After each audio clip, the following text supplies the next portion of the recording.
নমস্কার ম্যাডাম। হ্যাঁ হ্যাঁ নমস্কার। ভালো আছেন ম্যাডাম?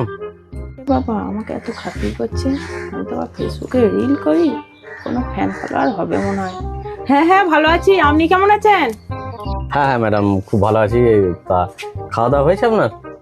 বাবা খাবারে অর্ডার করছে, জরুর ফেসবুকে ফ্যান ফলোয়ার হবে। হ্যাঁ হ্যাঁ খেয়েছি। আচ্ছা আচ্ছা, খাওয়া দাওয়া করেছেন তাহলে? চানাচুর নিন। প্রচুর খাতির করছে তো। না না চানাচুর লাগবে না। তাই বললে হয়? ঠান্ডা নিন। না না ঠান্ডা নেবো না, এই যে তুমি বলছো না এতেই আমার খুব ভালো লাগছে। নেবেন না?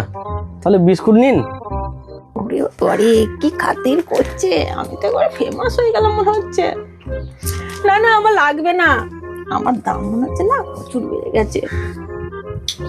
আরে কিছু নিন, কিছুই নেবো না বললে হবে? না না কিচ্ছু লাগবে না, আমি তো এইমাত্র খেয়ে দিয়ে এসছি, আপনি অত উদ্ব্যস্ত হচ্ছেন কেন? আরে কিছু লাগবে না বললে হবে? কিছু তো নিতে হবে আপনাকে। আচ্ছা আপনি কি আমার ফেসবুকের রিল দেখে দেখা করতে এসছেন? আপনি এত জিনিসে আমাকে অফার করছেন, আমার সব কিছুই লাগবে না, আপনি আসুন দিয়ে আপনাকে কিছু জিনিস খাওয়াই, আসুন ঠান্ডা খাবেন আসুন। আরে আমি আপনার ফেসবুকে রিল টিল দেখে কিছু আসি নাই গো, আমার কাজ আছে। আমি সব দোকানে দোকানে অর্ডার নিয়ে বেড়াই, সেই অর্ডারে মাল ডেলিভারি করি। বিস্কুট, চানাচুর, কোল্ড ড্রিঙ্কস এগুলো সব অর্ডার নিই। সেই অর্ডারের মাল আমি প্রত্যেক দোকানে দোকানে দিই। তা আপনার সঙ্গে আমি গল্প করতে আসি নাই, আপনাকে খাওয়াতে আসি। আপনি কি মনে করছেন?